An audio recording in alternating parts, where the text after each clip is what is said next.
pues hoy nos encontramos con Mirela Rivas Elena y su nueva exposición aquí en el Castillo de la Biosfera. En primer lugar, Mirela, te queríamos preguntar que cuéntanos un poquito de tu biografía.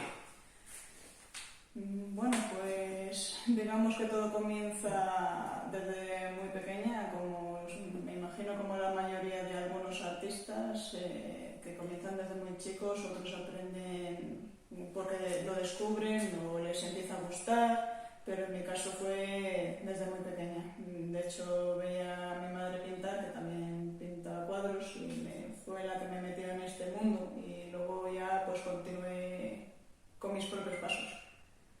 Eso creo que es todo lo que puedo decir. Muy interesante, muy interesante. Y ahora, pues, ya que nos has hablado un poquito de cómo has empezado en esto del mundo del arte, por decirlo de alguna manera, estoy seguro que en el futuro se hablará de Mirela Rivas como se habla de Picasso, pues la segunda pregunta que pues, quizás toda la gente que venga a visitar esta exposición es ¿cuál es tu motivación para pintar? ¿O qué es lo que te anima a pintar estas obras? Pues desconozco un poco, pero si podría buscar un motivo único, no sé, se podría decir que pinto por instinto, porque es algo que forma ya parte de mí, se podría decir así. Sí, algo inherente a ti, vamos. Algo inherente, claro, es como que si no pinto no soy la persona que soy. Digamos que la pintura es como una rama más de tu ser, por decirlo de alguna manera. Así es, efectivamente. O sea, también puede decirse que lo que me motiva a veces es también el deseo de expresarme. Desahogarme es la mejor palabra que encuentro, desahogarme sobre todo. Sí, pero una pintura, por decirlo de alguna manera, terapéutica. Sí, de hecho sí, por ahí van los tiros, se podría decir, sí. Sí que es verdad de que te otorga una paz cuando estás dibujando, porque tú estás expresando algo, estás soltando algo, estás intentando dar un mensaje, porque de hecho, como bien dice el dicho, una imagen dice muchas palabras. Sí, así es, sin ninguna duda. O sea, una imagen deja las cosas bien claritas. Bien, pues ahora vamos a ir con otra pregunta, que esta ya es un poquito ya más para los curiosos, y ya sabes, la curiosidad mató al gato, pero bueno, vamos a arriesgarnos y que maten al gato. ¿Nos puedes contar alguna anécdota, alguna curiosidad de alguna de tus piezas? De hecho las tengo, pero no sé si contarlas, no sé lo que le vaya a dar a alguien. Bueno, cuenta una live, venga, una live. Pues la anécdota que se podría decir, que el cuadro, por ejemplo, una de mis obras que tengo ahí de la chica con un caballo en el que está saliendo una mano, cuando empiezo, siempre cada vez que empiezo un cuadro, pues le gusta a la gente, a mi madre sobre todo cuando los ve, dice qué bonito te está quedando, pero cuando vio que estaba saliendo una mano de la panza del caballo, le entró arcada. Sí, estás de psiquiátrico, ¿no? Se podría decir, y de hecho mucha gente me lo pregunta que si estoy bien, y a ver si estoy bien. No. De todas formas, una cosa muy curiosa es que, a ver, tú porque pintes algo no quiere decir que tú estés tan bien mal, que tú puedes, por ejemplo, pintar algo que sea muy tenebrista, pero porque te gusta lo tenebroso, pero tú a lo mejor no eres una persona tenebrosa. Sí, podemos decir de que a lo mejor la gente no tiene sensibilidad artística y a lo mejor está muy acostumbrado a las típicas películas CSI, en plan que si yo ahora mismo digo va a ser el fin del mundo, aunque esté de broma, la gente piensa que tengo el síndrome por ejemplo, el síndrome de Israel, por ejemplo, que si me creo ahora mismo me creo Matusalén. ¿Tú crees que hay gente que se cree realmente que estoy de broma? ¿O que lo estoy diciendo de verdad y tengo una patología psicológica muy gorda, por decirlo de alguna manera? Si te digo yo de mucha gente que cree en muchas cosas que son incluso ficticias, o pregúntaselo a estos que dicen que algunos creen que, por ejemplo, sí existen los alienígenas, o que la Tierra es plana, o que la Tierra es redonda. No es un tema en el que me voy esto, pero no sé. Hay temas incluso muy absurdos de lo que la gente cree, se podría decir. Porque, vamos, que si a mí me tachan de loca, hay mucha gente que también lo está. O sea, Incluso más que tú. podría decirse, pero no. Si a mí si me llegan a decir de que, por ejemplo, estás un poco loca, yo suelo decirle lo siguiente: el mundo está lo suficientemente loco para volverle a uno loco. Muy interesante reflexión. Pues ahora otra pregunta. Bueno, ya sé que de tu artista musical favorito es el grupo Rammstein. O sea, ahí por ahí música no te pregunto, pero sí te puedo preguntar cuál es tu referente o tu artista favorito en pintura. Pues creo que a estas alturas el que sabe de arte, me imagino que se le va a venir a la cabeza, ¿sabes quién es? Por ejemplo, Miguel Ángelo Marischi de Caravaggio. No sé si se llamaba así el nombre completo, pero Caravaggio creo que es lo que a la gente se le va a venir a la cabeza. La gente que conoce la historia del arte, que conoce a los artistas, aunque bueno, a mí de hecho hoy en día me está gustando mucho Francis Bacon, porque... A mí lo que me está entrando es hambre, por eso de Bacon. Sí, también te digo que Francis Bacon, lo que creas o no, por el color que le da, incluso esa manera que tiene de ilustrar las figuras humanas, así como la carne de un vacuno, te incita mucho al canibalismo, eso. Te incita mucho al canibalismo. No sé yo si salí corriendo ya. No, tranqui. No sé, yo corro el peligro. Ahí, bueno, y ahí está el cementerio. O sea, que no sé por dónde tirar, ¿eh? Tranquilo, esto. Pero claro, a mí, bueno, mira, de pequeña me gustaba mucho Vicente Van Gogh. Las pinturas que hacía... Otro que estaba loco, se cortó la oreja. Y de hecho es que es curioso porque a Vicente Van Gogh se le conoce por el episodio de la oreja. Tú le dices, era un pintor. Yo es que me contaban que se cortó una oreja. Pues es que también de chica también digo, hola, se cortó una oreja. Como que a los niños como que les impacta eso y son muy también... A mí lo primero que me venía cuando estudiaba en el colegio un poquito de arte con Van Gogh, me venía la imagen de Mr. Potato. Digo, ¿qué artista es este, coño? Se le puede cortar las orejas, a poco más le puedo cortar también la nariz y cambiársela. Que esto ya me recuerda también a Góngora, pero bueno, es otra historia. Pero mira, dentro de lo que cabe, de lo que hemos hablado antes, es que siempre han visto que la mayoría de artistas tenían una vida muy temperamental, muy esto. Y es que, claro, tú date cuenta de que en aquella época, por ejemplo, en la época de Caravaggio, era una época violenta, era un hombre que se metía en peleas, pero porque eran tiempos hostiles, sobre todo en el barroco. Francis Bacon, bueno, porque tuvo una vida muy tortuosa con su padre, no le entendía mucho a la gente, se podría decir, y él era también un poco autodestructivo. Y por ejemplo Van Gogh, que estaba muy...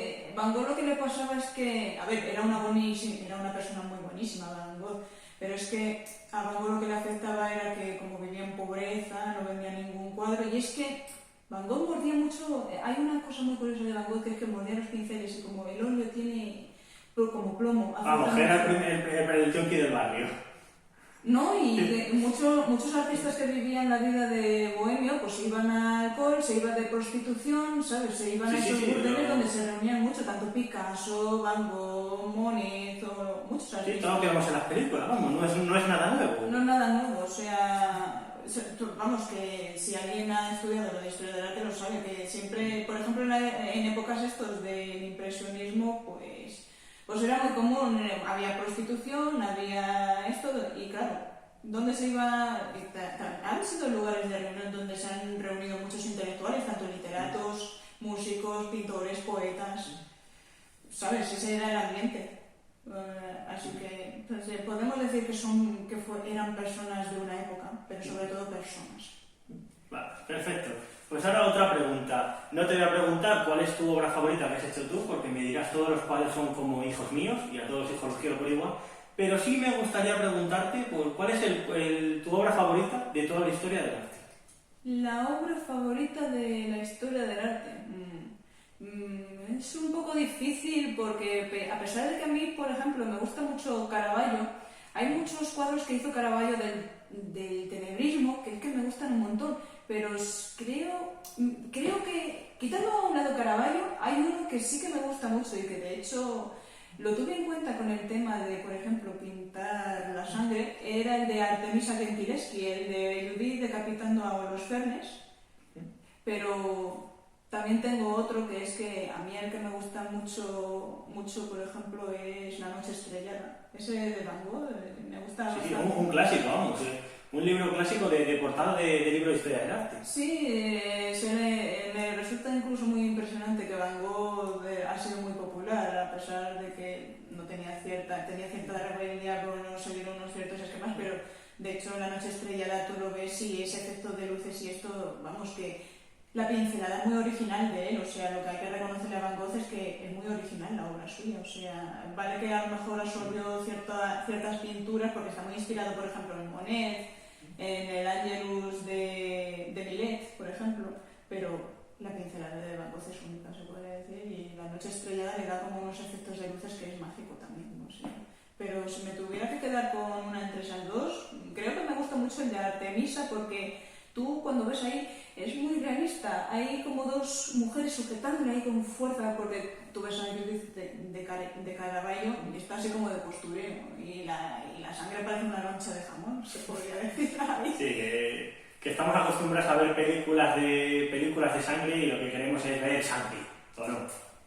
Yo en principio lo de la sangre no sé, me vino, pues no sé, una idea que tuve o ya es que ya ni me acuerdo cómo surgió la idea, pero creo que las circunstancias oscuras en las que vivimos creo que han influido un poco. Sobre todo la manera de que ya la obra le cause de primeras un impacto al artista, ya te está dando la connotación de que le tienes enganchado porque impacta. Digamos que tu pintura, aparte de una pintura artística, digamos que también es una pintura psicológica, que buscas incidir en el hipotálamo del espectador, crearle una catarsis, una emoción fuerte. Podría decirse que sí, pero sobre todo generarle algo, concienciarle de algo. Básicamente la idea se remonta a que no todos son paisajes, no todos son colores, que el mundo es un mundo de luces y sombras, o sea, pero sobre todo mostrar también la crudeza que hay hoy en día, sobre todo a nivel psicológico que sufren también algunas personas, ¿sabes?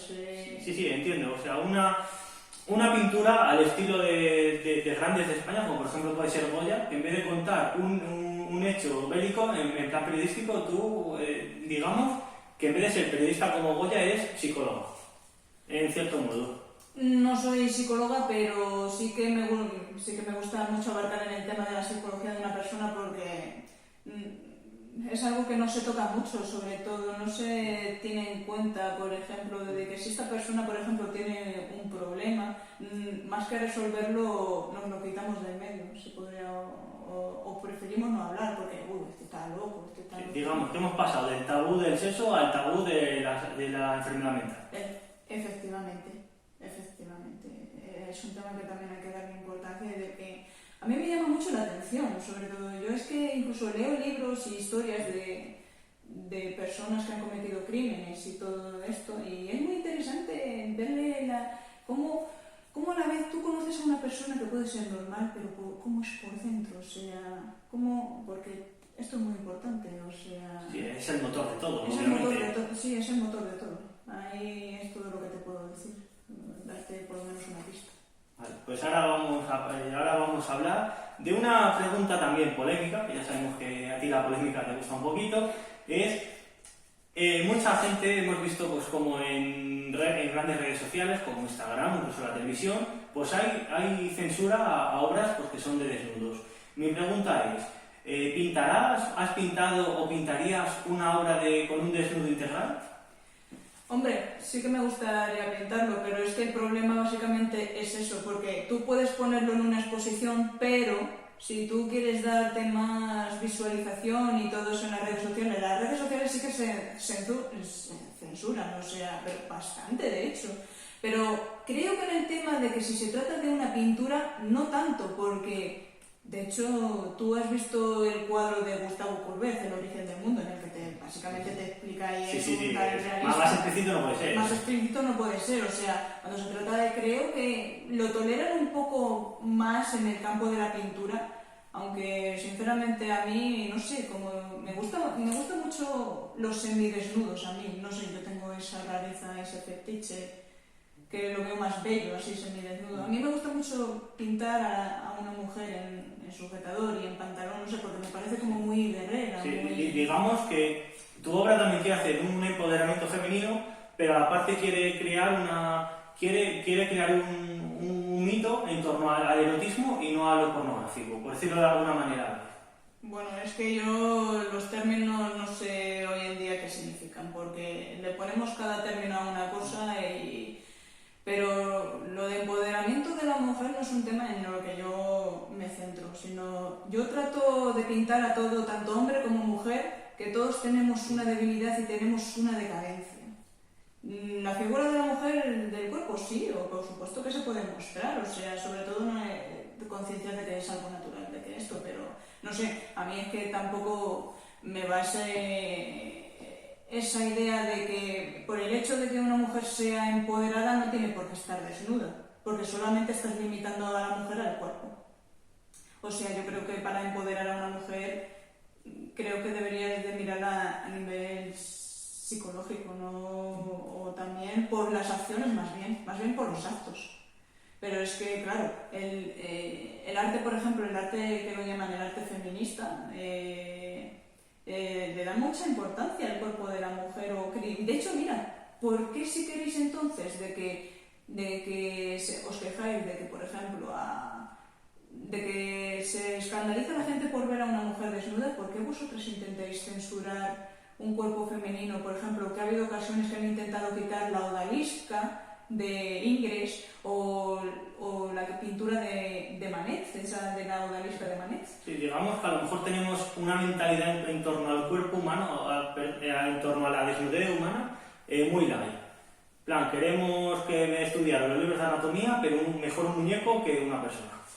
Creo que por ahí va la cosa, sí. O sea, también es que a mí lo que me chocó bastante en un esto, o sea, un cuadro de la odalisca no, pero se pone, por ejemplo, una persona de estos que hay artistas performance, si es que se les puede llamar artistas, que se ponen desnudos y yo digo, o sea, esto sí, pero lo otro no.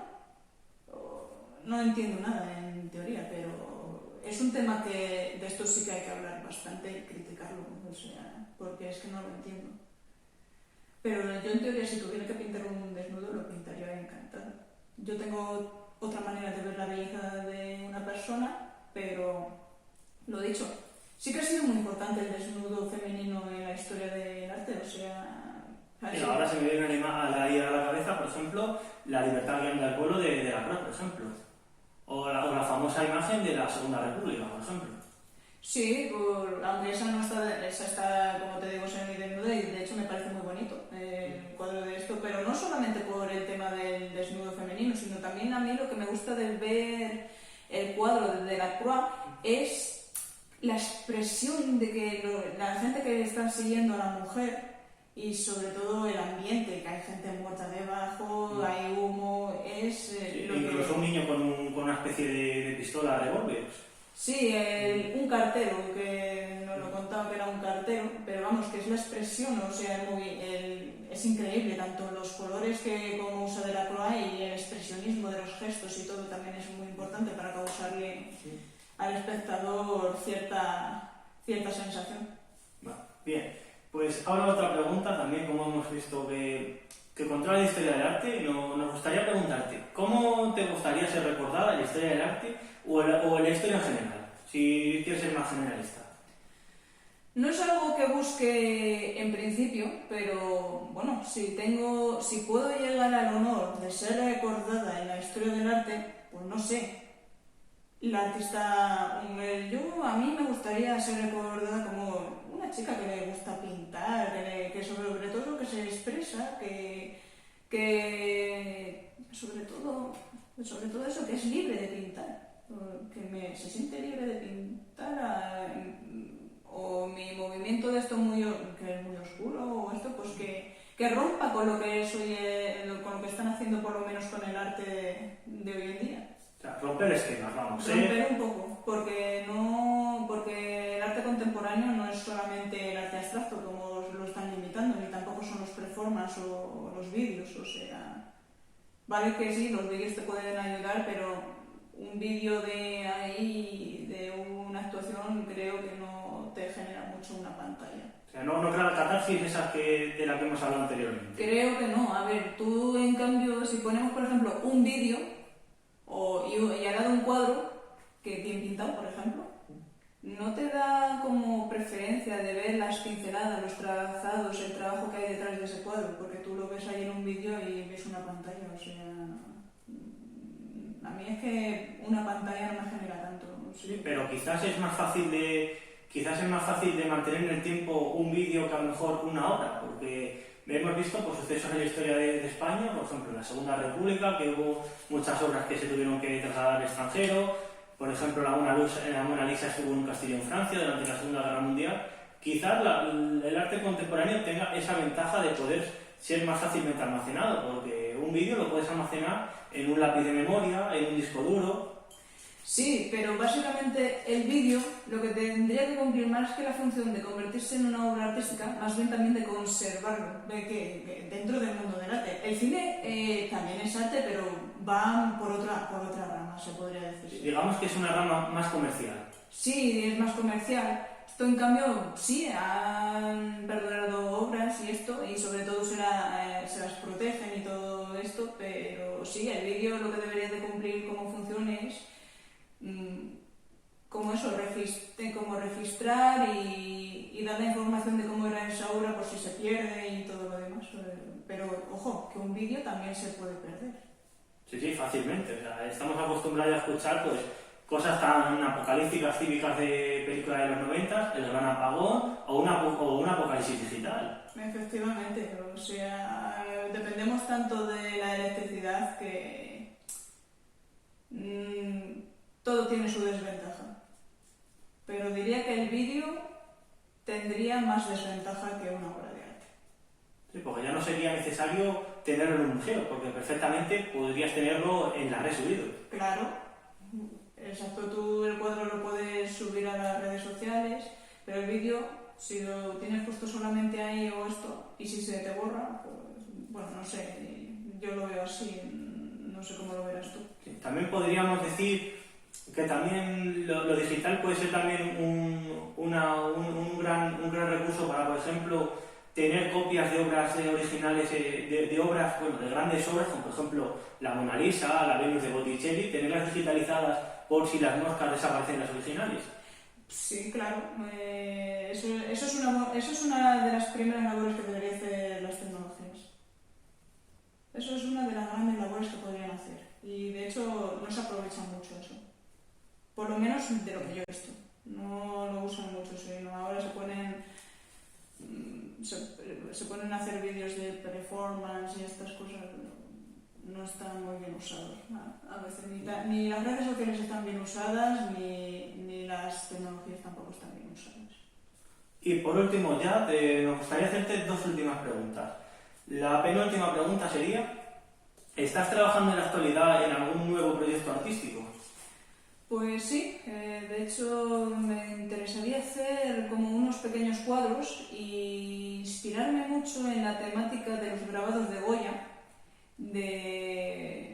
sobre hacer ciertas ilustraciones, por ejemplo, pintar lo onírico, los sueños, un sueño que tengas, o de hecho a mí me gustaría abarcarme mucho por la crítica social, la crítica de hoy en día, porque hay mucho que criticar sobre todo. Pero en teoría tengo un proyecto sobre una serie de cuadros pequeños que tiraría mucho más por un estilo como hace Goya, criticando la época de la sociedad desolvida, la política, todo. Pero en mi caso, bueno, a mí es que no me gusta mucho meterme en estos temas de política o esto, pero si tuviera que criticarlo, por supuesto.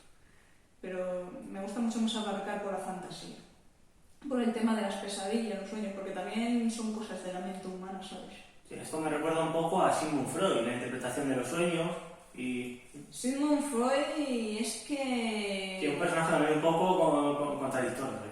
Bueno, no en ese sentido, sino es que Sigmund Freud como que a todos los sueños les daba una connotación sexual y yo creo que no todos los sueños tienen esa interpretación de sentido sexual. De hecho, mira, te puedo contarte un momento en el que, porque de hecho tengo yo cierta experiencia con esto de los sueños, estuvimos un día las compañeras de la universidad y yo, y le habló un chaval a una, porque como estábamos diciendo, sabe esta chica mucho de la interpretación de los sueños, y me comentó que, por ejemplo, le llamaron los de Vodafone a él en plena noche y oía una voz fantasmagórica de que y le decía, apágalo, y le dije, pues eso es que te está avisando de que te van a estafar. Y es que eso es lo que me dijo el chico, es que me han estafado.